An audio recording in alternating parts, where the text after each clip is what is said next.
నీ బాధ ఏంటి చెప్పు, బాధ ఏంటి చెప్పు. 2 లక్షలు అయిందన్న బాకీ.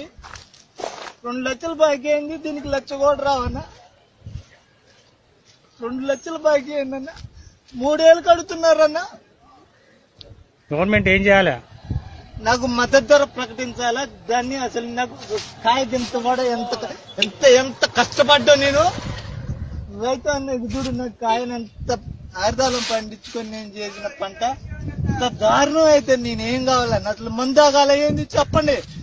నేను మందు తాగుంటే తాగుతా. నాకు 2 ఆడపిల్లగాళ్ళు. అసలు కూలోళ్ళ కూడా నేను కూలోళ్ళ మందు అన్న రావట్లేదన్న. ఏ ఊరేమిది? నావారం చింతకాని మండలం, ఖమ్మం జిల్లా. ఎన్ని ఎకరాలు వేసినావు? నేను 2 ఎకరాలు వేసినా. ఎంత పండించినావు? 2 ఎకరాలలో ఇంత ముందు 18 క్వింటాలు అమ్మినా. ఇప్పుడు ఒక 25 క్వింటాలు అయిద్దన్నా. పెట్టుబడి ఎంత పెట్టావు? 3 లక్షలు పెట్టినా. మొన్న 1 లక్ష వస్తే కౌలు మందులోడి సరిపోయినాయి. ఇప్పుడు దీనికి కూలోళ్ళ మందం కూడా రావట్లేదన్నా. ఇలా ఎంత ఇస్తా అంటున్నారు? అసలు ఇది దీనికి 3 ఏళ్ళు అంటున్నారు. ఇప్పుడు నాకు 1 లక్ష రూపాయలైంది. దానికి లేదు. ఇప్పుడు ఇది అమ్మితే వచ్చేది. ఇప్పుడు నేనేం కావాలా? నీ పేరు చెప్పు. చింతరాల కోడిసరావు, నావారం చింతకాని మండలం. అసలు నేనేం కావాలన్నా చెప్పు, నీ బాధ ఏం చెప్పు. 6,000 ఏం గిట్టుబాటు అయితే? అసలు గవర్నమెంట్ ఏమని అడుగుతారు? ఏం కావాలని అడుగుతున్నారు? పెట్టారు కొంటే రైతు సంతోషిస్తారు. కేసీఆర్ ఏదో ఇస్తాడని మేము ఆశించాలి.